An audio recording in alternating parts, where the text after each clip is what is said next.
कहीं हम तीनों ही व्रत हो जाते। जब संसार से परेशान होकर भगवान की शरण ली वृंदावन आया, तो वृंदावन आकर तो मैं तो जवान हो गई, लेकिन मेरे पुत्र व्रत हो गए, क्योंकि वृंदावन में कोई ज्ञानी नहीं है, कोई वैरागी नहीं है। बड़े बड़े संत, बड़े बड़े महामंडलेश्वर अपने आप को कन्हैया की गोपी मानते हैं। ऊधो जैसे ज्ञानी ज्ञान लेकर गए थे, लेकिन आई गोपी का भाव लेकर। तो ब्रज में भक्ति तो है, प्रेम तो है, लेकिन ज्ञान नहीं है, वैराग्य नहीं है। जहाँ रोम रोम में कृष्ण है, वहाँ वैराग्य का काम क्या है? तो ज्ञान और वैराग्य तो वृद्धावस्था में पहुंच गए, और भक्ति महारानी वृंदावन पहुंचकर युवावस्था में पहुंच गई। भक्ति महारानी ने कहा, मेरे कष्टों को दूर कीजिए, वरना मैं इस देश को छोड़कर विदेश चली जाऊंगी। जैसे कहा तो नारद जी को लगा, समझ गए, यदि भक्ति इस भारत देश को छोड़कर विदेश चली गई तो इस भारत देश की कोई शोभा नहीं रहेगी, कोई महिमा नहीं रहेगी, क्योंकि भारत की शोभा ही भक्ति से है, क्योंकि राम कृष्ण की भूमि है।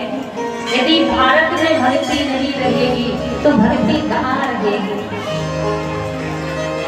कई प्रयास किए नारद जी ने, लेकिन ज्ञान वैराग्य का बुढ़ापा दूर नहीं हुआ। उसी समय आकाशवाणी हुई कि हे नारद जी, कोई सत्कर्म कीजिए, सत्कर्म से ही ज्ञान और वैराग्य का बुढ़ापा दूर होगा।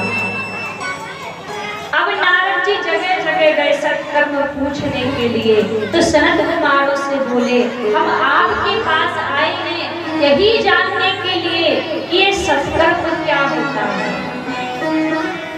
तो सनत कुमारों ने कहा, इस संसार में सबसे बड़ा सत्कर्म तो एक ही है कि सत्कर्म सूच को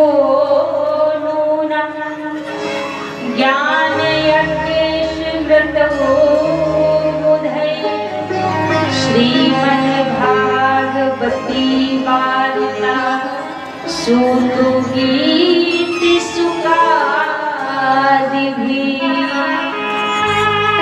नारद जी, इस संसार में एक ही सबसे बड़ा सत्कर्म है, श्रीमद् भागवत की कथा, श्रीमद् भागवती वार्ता, भागवत की कथा करो। तो नारद जी ने कहा, जब वेदों के पाठ से कुछ नहीं हुआ, गीता के पाठ से कुछ नहीं हुआ, तो इस भागवत अकेले से क्या हो जाएगा? सनत कुमार बोले, नारद, वेद वृक्ष है, और जो स्वाद वृक्ष में नहीं होता वह स्वाद उसके फल में होता है।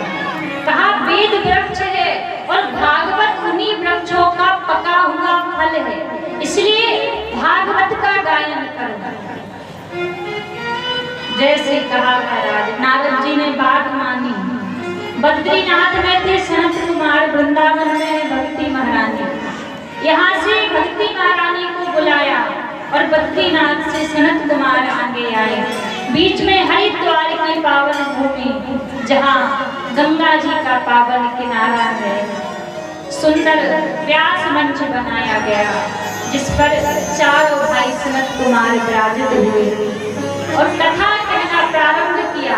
भक्ति महारानी ज्ञान वैराग्य को आसन दिया, और जैसे कथा प्रारंभ हुई तो बीच कथा में नारद जी ने प्रश्न कर दिया।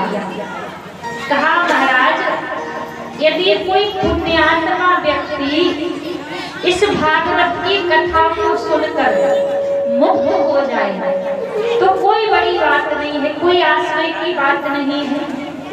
क्या कोई पापी व्यक्ति भी इस भागवत की कथा को सुनकर मुक्ति पा सकता है?